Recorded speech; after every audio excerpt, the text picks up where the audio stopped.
Amen. Say man. What's good, YouTube? It's your boy Quez the Plug, man. I'm back into the banger, man. So we got what NBA legends think of Larry Bird, the brutal truth, bro.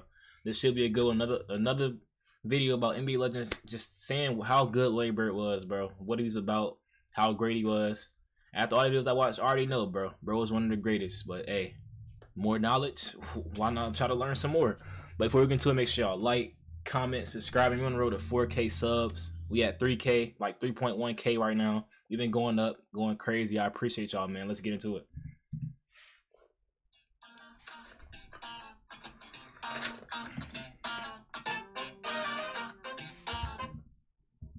Welcome back to my Let's show. see. I'm Sean David. Let's talk some old school NBA. Hey, bro, definitely became one of my favorite channels. This Sean David. Been checking out. I've been watching a lot of bro videos, bro. In today's episode, we're gonna take a look at NBA legends giving their honest opinion on how they feel about Larry Bird. And I try to mix it up a little bit, so we will have former teammates and, of course, former opponents. Okay. But before we get to that, I want to give a quick shout out to my Patreons. Thanks a lot, you guys, for supporting today's episode. Let's see. Yeah. So the first player that I want to start with is actually not only an opponent, but also a guy that played for Larry Bird. Of course, I'm talking about Reggie Miller, Killer Miller. Reggie Miller. We had some incredible battles with Larry Bird. Now let's have a Wait, they say a Reggie teammate? Miller thinks about Larry Bird. Wait, Reggie Miller and Bird was teammates? Hold on. Why my computer glitching? Turned 60. But hold on. Have a listen with Reggie Miller, Killer Miller. But also a guy that played for Larry Bird. Oh, played for Larry Bird. Okay. Miller, Miller. I think Bird did coach Bird, or he was a GM. I mean, Bird coached Reggie, or he was like the GM of the Pacers at the time, or something like that. Okay, that makes sense. We had some incredible battles with Larry Bird. Now let's have a listen what Reggie Miller thinks about Larry Bird. By the way, Bird turned 60. Isn't that amazing? Damn. That's great. Bird's gotten old. Well, Father Time will eventually catch all of us, but it's hard to think. I remember sitting in my dorm at UCLA and watching those great series between Boston and Magic and Bird. And Magic is my mentor. I've said this on this show before, but I patterned my game, who I wanted to be like, who I wanted to play like, after Larry Bird. So I was told. Dang, that's tough. I ain't never seen a player like Reggie Miller. Like, he more of a guard. How tall is Reggie? Like 6'4", 6'5"? He more of a guard. He said he wanted to model his game like Larry. That's why bro was one of the greatest shooters ever, because he wanted to be like Larry. So I to be like who I wanted to play like after Larry Bird. So I was torn. So I love them both, and to have a chance to play against Larry early on in my career, and then kind of be under his leadership when he took over as head coach. Tough.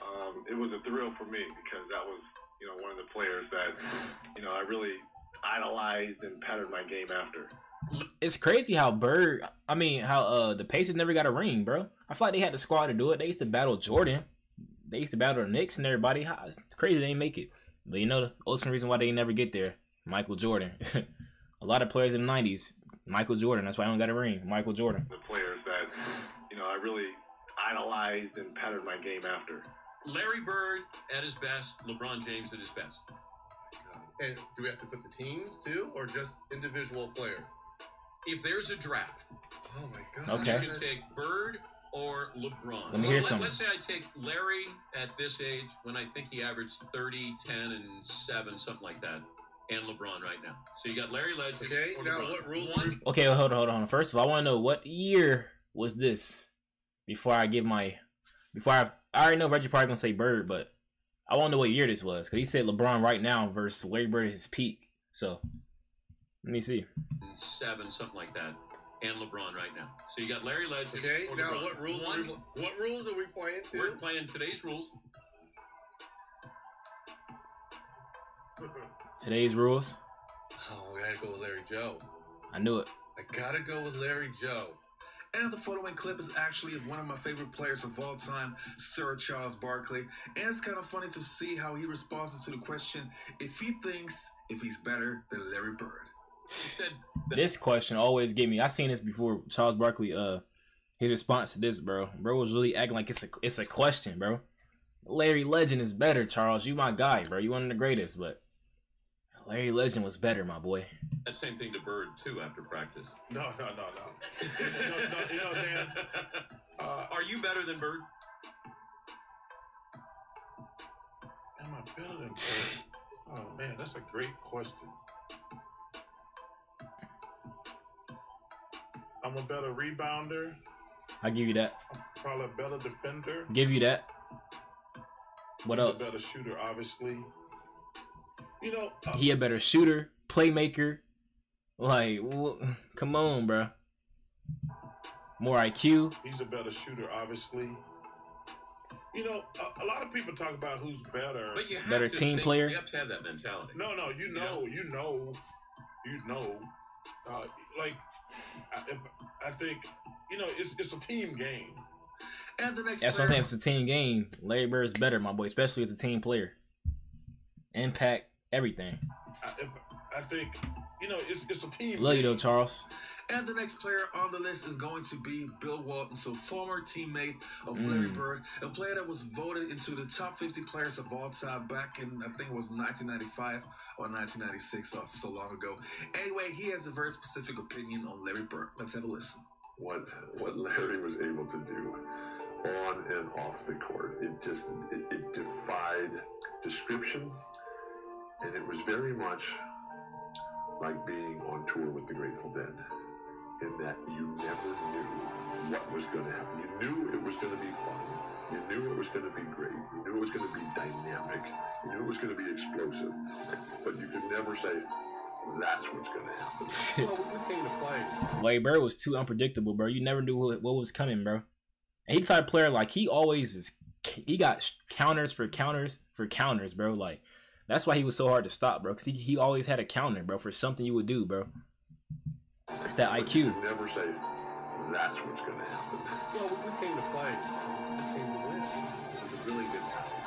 Very unselfish. There just wasn't any doubt in my mind. Well, Steve, what about your thoughts on tonight's matchup? Another lineup change by the coach. The Blazers. Jerome Kersey. Yeah, I know how Bird got when he played the Blazers, bro. He probably gave him about 50. This might be the left-hand game. The starting lineup. Well, he's put a tiger in the tank. He feels that Jerome Kersey is going to give him some aggressiveness. Jerome particularly Kersey? against Larry Bird. Jerome Kersey's guarding Larry. I think his first 8 or 10 points were left-handed. And at that point, McHale was still coming off the bench. And so Larry scores his 6th point on some kind of left-handed shot. Bird against Kersey. Left hand. And McHale goes, hey, Jerome, when do we start shooting right-handed? That's tough. For Bird, another 3-point try. Well, left-handed is one thing, but when the game got close, I had to go back to the right one. I think it went right down the wire, and we might have won by 1 point. You're right there. You got to keep them under control. They don't. Now the following clips are actually from my own show. I had Dennis. That's tough, bro. Bro said, wait till I use my right. Bro was really giving them buckets to the left. Even though I seen the comments is like, bro, Larry Bird, like, his game, he always uses left hand. He always uses both hands, so. Dropman, Sean Kemp, Michael Cooper, and Dominic Wilkins on the show. And of course, I'll ask them all about Larry Bird, their opinion. So let's have a quick listen to those NBA legends. 87, and I tried to do my best to guard Larry Bird. Oh, he actually talked to them? That's tough, bro. Hey, W, bro. 87, and I tried to do my best to guard Larry Bird. It didn't work too well. He kind of schooled me a little bit. He kind of schooled me the whole game. Every game he played, he said, Dennis, are you guarding me? Take that for you. All right, I take that, Larry. I take that. You know, there's some jump shots. I said, Dennis, you like that? I said, you know what, man, the hell with you. I said, with you. Don't worry about it. Don't worry about it. But after a couple of years under my belt, I said, okay, great. I belong in this league, brother. I belong in this league, and all of a sudden now Larry Bird started to respect me. Then you can see at the last the years we played in the Silverdome that you saw that brawl that when I tried to block Larry Bird's shot, Bill Lambert came over and I fell backwards, and Bill Lambert came and gave Larry a chop, you know, with a forearm. Then all of a sudden the melee, that's when the rivalry started really to happen right there. Yeah. All of a sudden I said, oh man, I'm in the league now. Yes, man, Bill Lambert, bro. That boy was just worse than Draymond Green. Really to happen right there. him. Yeah. All of a sudden, I said, oh man, I'm in the league now. Yes, Coop, I'm fine too. Thanks for asking. Now, this video, I'm talking about your rivalry with Larry Bird and how intense it was. It was a battle. It was war. Yeah, Coop. Was it something personal for you? It wasn't just a personal thing. It became physical because I had an opportunity to do something about it. So when I jumped into that rivalry, Larry was the type of player, and I've guarded many great offensive scorers. Just to name a few, Michael Jordan when he was young, Dr. J, George Gervin, a kid named Andrew Toney. Those players, when they just throw the basketball, you can kind of take a rest on those guys. Larry was different than that. Larry could get rid of the basketball, but he was going to go get an offensive rebound. He was going to set a back pick for his teammate. He was going to do something, assist. He didn't always have to score. So you always had to pay attention to him. And, he has said that I'm the toughest player he's had to ever guarded him. And I have to say Larry is the best because of those things I just mentioned, is that you always had to pay attention to him on the court. And bro, that's a valid point. That's like how players try to guard Steph Curry now, bro. But not to that extent, because Larry Bird's 6'10", so he could do a little bit more. Setting the back screens, like he said, crashing for the offensive rebounds, bro. Just that off-ball movement, bro. I feel like that's probably the most underrated part of Bird game too, bro. Like I love how he said that. It was like there's between guarding scores like Jordan, Dr. J, who he said, George Gervin, and I think he said Andrew Toney. I gotta look into that. I don't know who he is, but yeah. He said like you can actually rest. When they pass the ball, you can rest because they just gonna sit there and wait to get the ball again. But like when you guarding Bird, he passing, he cutting, setting it down screen. He just doing something to impact his team, bro. At all times of the game, bro. No matter what point in the game it is, bro, he's doing something to impact the team. I love it, bro. Just mentioned is that you always had to pay attention to him on the court. And one of the best things, Sean, that I saw of Larry Bird that really gave me the ultimate respect is that we were playing them in the 84-85 series, and we just got into Boston, and there was a bus going by.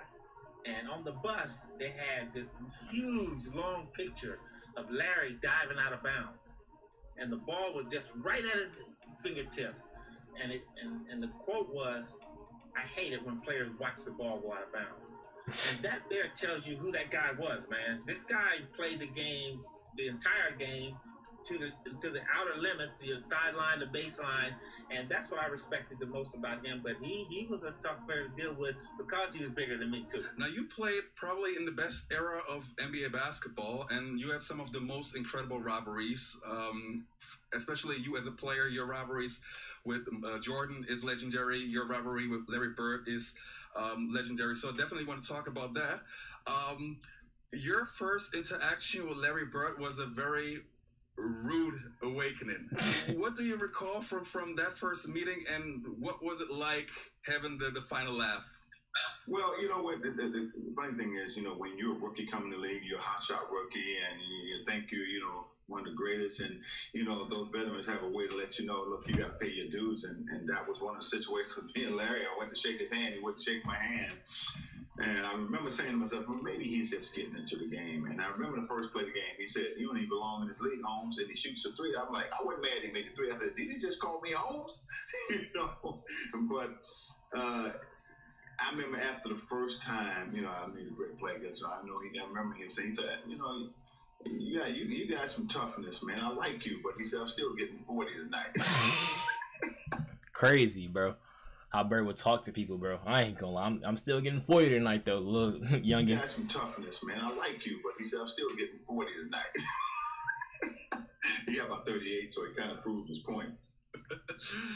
Now, back in the days, there were many black players who for example, Cedric Maxwell, for example, who openly admit that they thought Larry Bird was overrated until they actually got to play against him. When was your moment where you thought, okay, this kid is for real? The first day I played against him.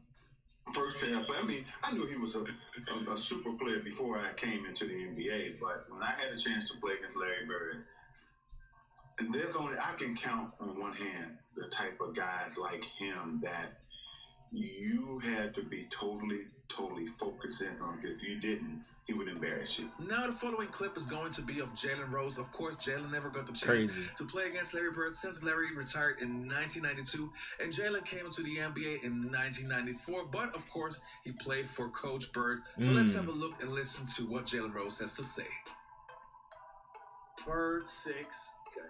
Bird, for those that don't know, won 3 straight MVPs in the league with the Showtime Lakers and Michael Jordan. Crazy. 3 straight MVPs. MVP. So you would say that was the baddest white boy ever? No, of course. Yes. No doubt. Okay. No doubt. All right, you guys, that was it for today's episode. I hope you enjoyed this video. Don't forget to check. Hey, that was a banger, bro. I ain't gonna lie, man. I mean, they tell me what I already know, bro. Bro was a dog. And just the intangibles he had, bro, I don't think it will ever be recreated, bro. I don't think we'll ever see a player with those type of intangibles again, bro. Always impacting the game, bro. Like, always just doing something to impact the game, bro. You don't see that. You don't see that type of passion anymore, bro. Diving for loose balls. Superstars diving for loose balls, fighting for every rebound, just demanding the ball. Like, bro, you don't see that anymore. People don't put enough effort into the game, man. But yeah, on that note, make sure y'all like, comment, subscribe, man. We out. Dogs going crazy.